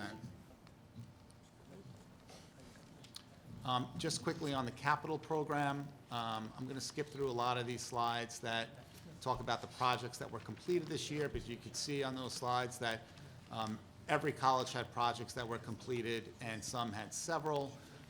Fiscal 2010 to 2018, the decade that we are ending now, we've gotten about $3.5 billion in state support for our capital program over that time, and a little over $850 million in city funds. In 2019, the total amount of funding that we received for our capital program was $3.7 billion. Most of that was reappropriations from earlier years, but you can see the breakdown there between state funds and city funds, and between senior colleges and community colleges.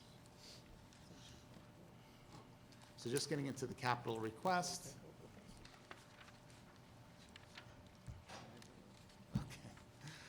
So what we are requesting in this budget request is $5.2 billion over the 5-year capital plan period, 3.8 for the senior colleges, which would come from the state, 1.4 billion from the community colleges. So we said earlier, the community colleges are split funded between the state and the city, so each would be about $700 million.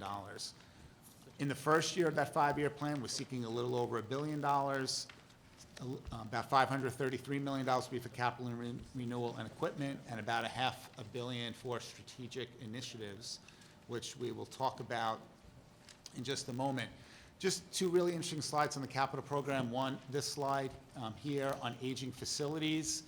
You can see on the right-hand side that 3/4 of our buildings are over 30 years old, and about half of them are over 50 years old. So we have about 300 buildings in our total stock, and about half of them are over 50 years old, which creates issues for our campuses in maintaining the buildings. The other issue is the facilities renewal study that we did in 2018, the state of good repair. In addition to new buildings and renovating our existing buildings. We have a lot of needs from a history of deferred maintenance, like mechanical, electrical, infrastructure needs that need to be addressed through the capital budget as well. So these next few slides are the 5-year plan for every single college is represented here on both capital renewal and strategic initiatives. The slide on 41 are the senior colleges, the next is the community colleges. Thank you, Matt. And just really quickly, strategic initiatives, what we're seeking in the request, Roosevelt Hall Science Complex at Brooklyn College, High Performance Computing Center at College Staten Island, the Science Building at Hunter College, expansion of the School of Labor and Urban Study to their existing space, a building addition to the Bedford Building at Medgar Evers College, and the Academic Village at York College. All right, are there any additional comments on this? Yes. Just a note of thanks to the Chancellor, to the Executive Vice Chancellor, and to the Senior Vice Chancellor for including some 564 new faculty lines over a 4-year cycle. This will considerably add to the amount of full-time faculty and help to restore our seriously depleted ranks. For a first go, for a first budget, it's great for the faculty to hear the administration, you're willing to invest in us as well. Other comments on this item? Bill, can I ask a question? Yes. Just the question of, student health budget request for 21, is that going to be a predictable annual increase of $120 as well as, it's just like the tuition increase of $200 per year? No, the $120 that we are requesting will be an increase for next year. The 4-year plan doesn't include additional fee increases in the out years. It would be a one-time increase that would continue in the out years, but it wouldn't increase above the 120. So you're saying you cap it at 120 for the other 3 years that we're Correct. talking about? Correct. The 4-year plan has it at 120. Like a tech fee? Yes. Oh, thank you. Yes, sir. So I'm looking at the 4-year mandatory and the inflationary costs, especially when it comes to senior colleges and community colleges. Of course, we're seeing that at the senior colleges, the collective bargaining agreements and the fringe benefits, of course, are going to be much higher. But for some strange reason, to me, it seems like, especially with the incremental tuition increases, of course, our tap gap is going to get wider. Why is it that we have only $8.2 million that we're asking for our tap gap, when I'm pretty sure by now it's really much wider than that at our senior college level? This $8.2 million represents the increase in the tap gap for next year with the $200 increase at the senior colleges. We're including that as a mandatory need.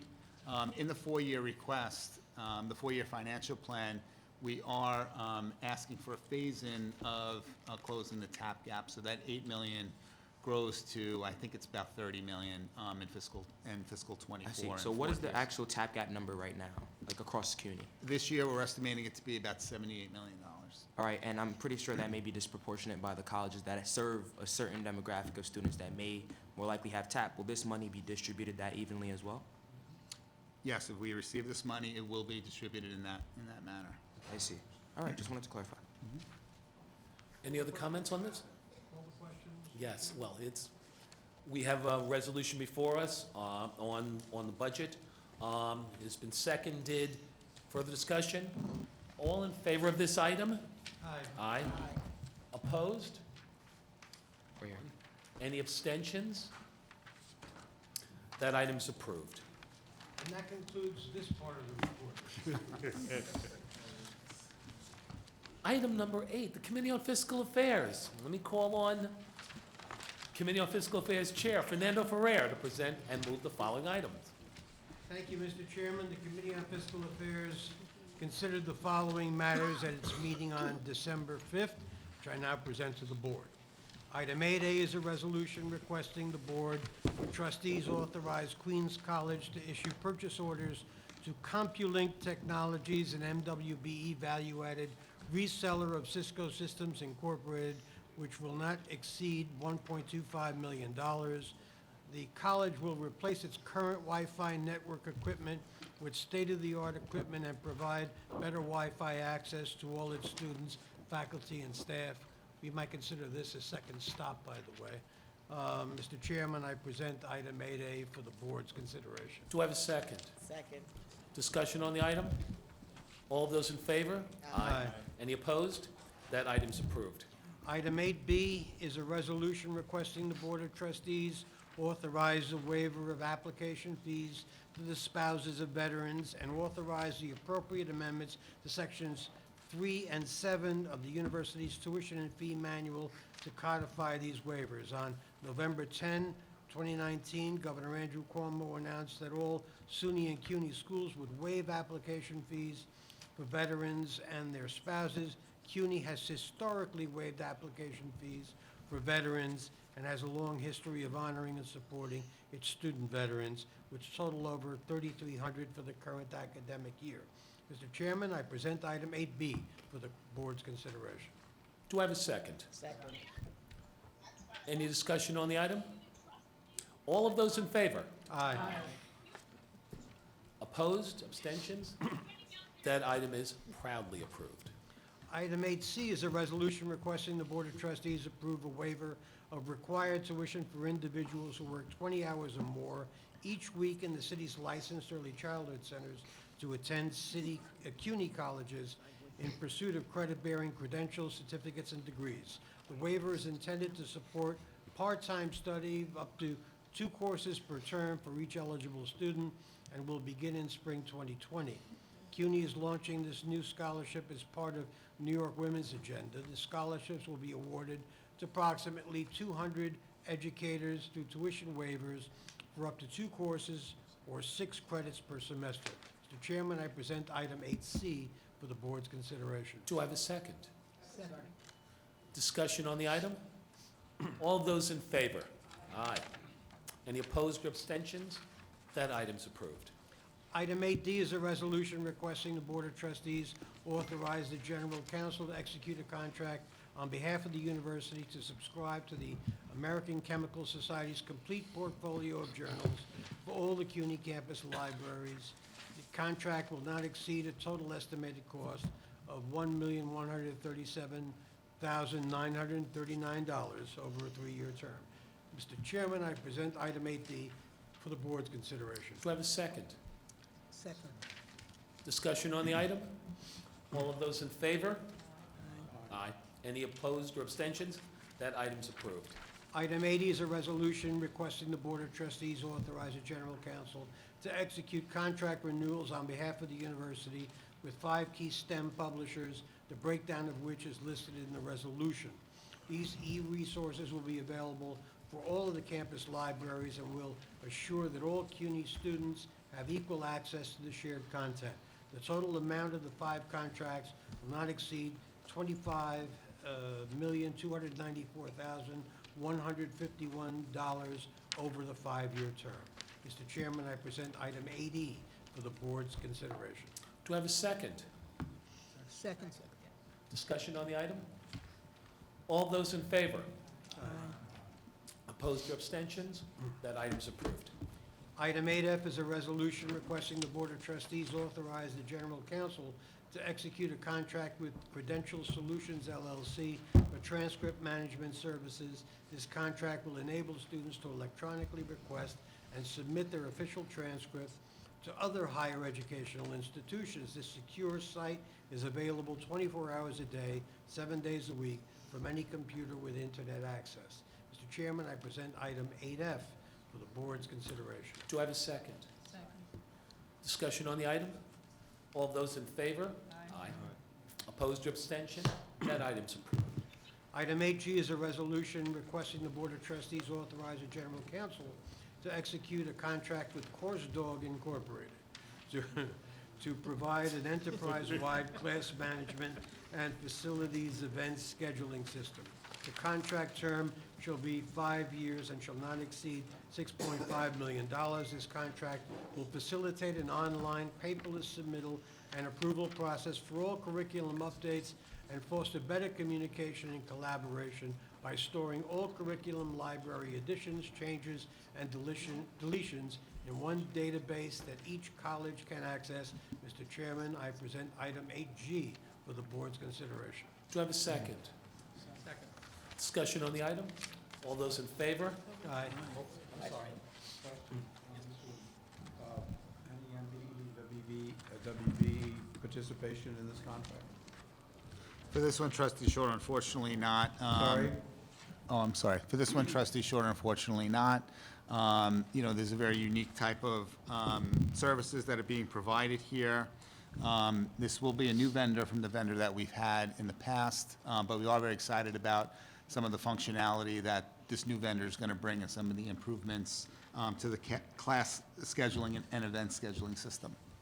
I won't go on, but this is a new vendor, and when they responded to the RFP, was there any kind of requirement for any MBE or WBE participation? They're a national firm, I take it. Yeah, I don't believe that there was, but I will check, and if there was, I will inform the board, but I don't believe there was. Given it's a class management and faculty events scheduling system, I wouldn't think it would be that unique, but I don't want to debate it that much. But I think that I'm going to oppose this, Mr. Chairman. Yeah, and I'm glad you brought up the MWB, Trustee Shaw. I just want to point out and recognize President Tramontano's team, the item that was passed on item 8A for the authorization of expenditures for the Wi-Fi network equipment. That was 100%. That was 100% MWBE. So I saw that one. many thanks to President Tramontano and his team on that. Other comments? It's an item before us. All of those in favor? Aye. Opposed or abstentions? Opposed. One opposed. One abstention. And one abstention. That item is approved. Item 8H is a resolution requesting the Board of Trustees authorize modifications to the CUNY procurement policy to implement the change in thresholds for discretionary purchases permitted under the New York State MWBE reauthorization bill, as well as to purchase the maximum dollar amount permitted for the use of informal purchasing methods from $100,000 to $250,000. The modifications also reflect the requirement for a pre-audit review by the Office of the State Controller, as agreed in the memorandum of understanding signed by the Governor, State Controller, and the University in August 2019. Mr. Chairman, I present item 8H for the board's consideration. Do I have a second? Second. Discussion on the item? Yes. Yes, Sandra. This has been a landmark legislation for minority and women businesses, and that for the procurement policy for us at CUNY will make a vast difference for the businesses that we have here in New York. As we know, that 95% of the businesses in New York are small businesses, and that we should encourage and have the opportunities of those businesses to do business here with CUNY. Thank you. And let me just add a few things. Number one, it's, look, the MWBE focus, which began in this state in 2000, I guess in 11, and you've been part of the Senator for years, as so many around this table have been. It is great to see that, you know, that governor's initiative, Governor Cuomo's initiative that began then has continued to grow. And I think one of the sources of frustration for a few of us is that CUNY hasn't moved in that direction as quickly as possible. It is heartening to see that the new team has taken that seriously and is moving in the direction, and by making this change that will help us get there faster. So, you know, let me, at this point, this is, again, let me congratulate our team for moving in the direction, both to the governor and the state legislature for the new legislation will now allow even bigger things to be done in the state of New York. And, you know, moving this up definitely puts a spotlight back on our people and the need to be able to get it done quickly and get it done efficiently. So let me, at that point, just add my comments to that. Other comments on this? There's an issue before us. All of those in favor? Aye. Any opposed or abstentions? That item is approved. And Mr. Chairman, that concludes my report. You have been the man today. Thank you, trustee. I now move that this meeting convene in executive session pursuant to Section 105, Article 7 of the Public Officers Law to discuss matters pertaining to matters leading to the appointment of or employment of a particular person or corporation. Do I have a second? Okay. Before we do that, Chair, can I make a comment? Yes. Okay. So we've had an incredibly difficult last two meetings. And I just want to thank the chancellor, because I want it to be on record, that after whatever, Mondays, whenever the public hearing was, and it was a challenging public hearing. It was difficult to hear things that we agreed to that we couldn't respond to. And it was challenging to know that we were in a position that we could not be able to address some of the concerns raised. But after all of that challenging, and I want to just reinforce what a new day this is, and why it's important to support the direction that we're moving in.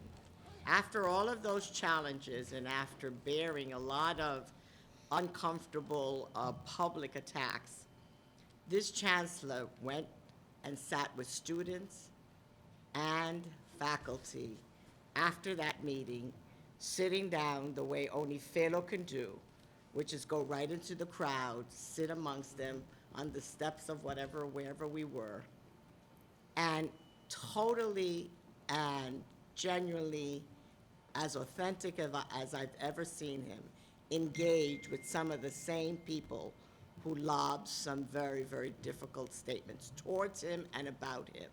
And I just wanted to say from this trustee to you, mil gracias. And to me, that is CUNY. So I want to be able to say thank you, fellow.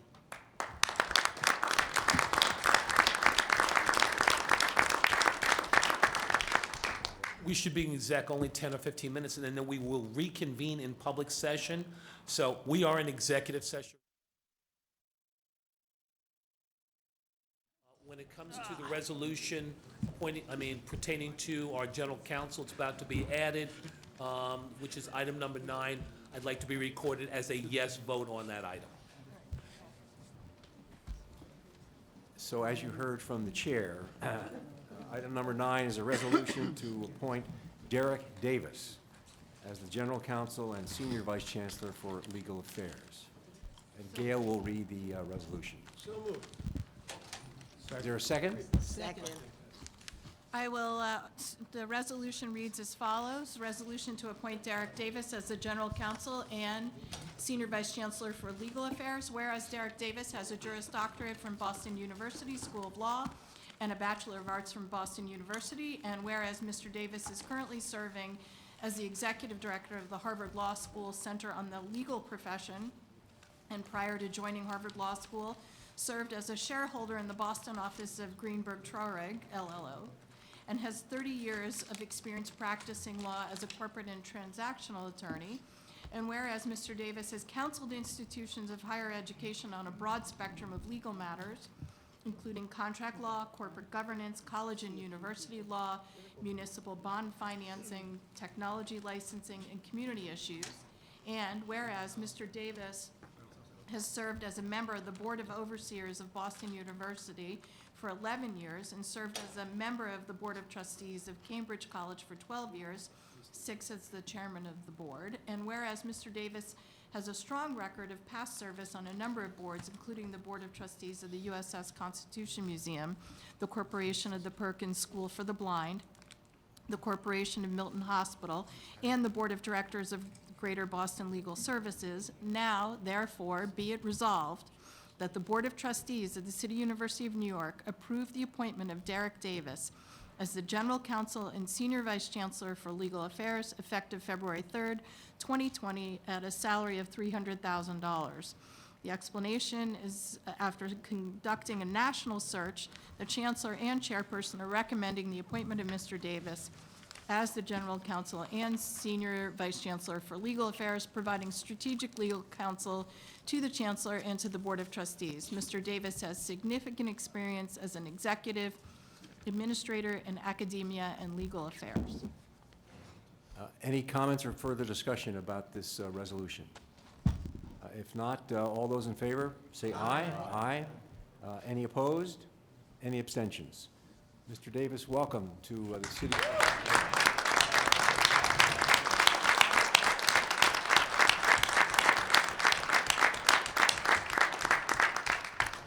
In the executive session, the board had occasion to meet Mr. Davis for the first time, and he commented to us that this is a very difficult job, and he's right. The university has, however, been ably represented in this difficult job by Pam Silverblatt, since she agreed to take this.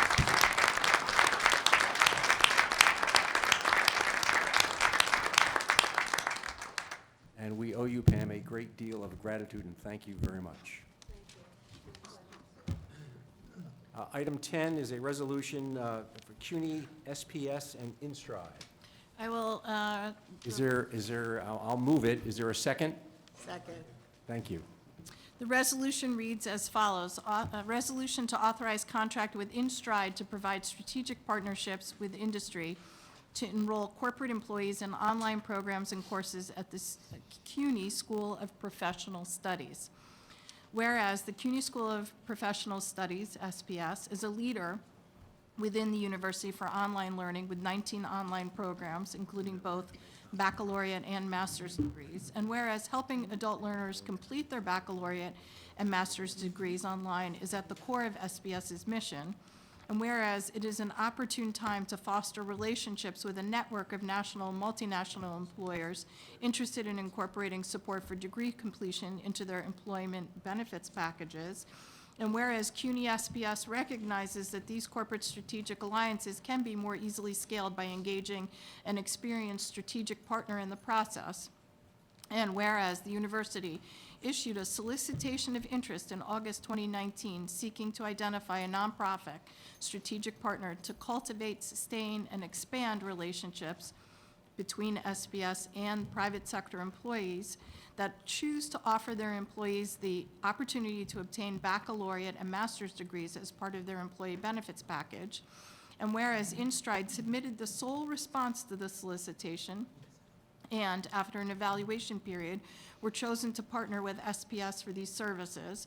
And whereas InStride is a public benefit company that has a proven track record of leveraging its existing relationships with national and multinational employers and connecting these employers and their employees with colleges and universities that can support and provide educational programs for working learners, now therefore be it resolved that the Board of Trustees of the City University of New York authorize the General Counsel to execute a contract with InStride for services to assist SPS in helping corporations recruit, retain, and upskill their employees through online learning. And be it further resolved that the contract term shall be 3 years with 2 one-year options to renew and a 60-day option to terminate the contract with no penalties.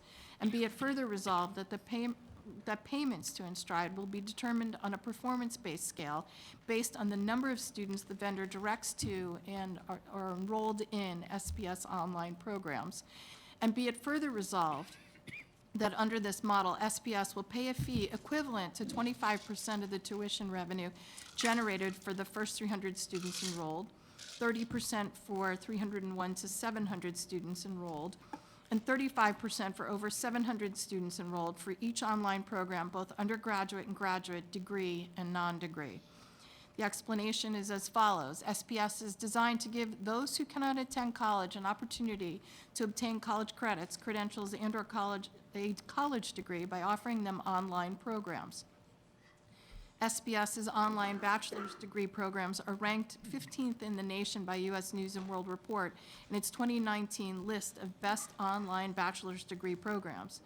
InStride is structured to help employers provide their employees with affordable, accessible, and quality education, and has built social impact and student outcomes into its operating principles. Not only would entering into a partnership with InStride allow SPS to work with an entity whose values are aligned with SPS and CUNY, it could also provide additional students to SPS, as well as strategies to support and retain those students. Moreover, the education for those students would be financially supported by their employers. Thank you. Any discussion among the board? Any comment from the Chancellery?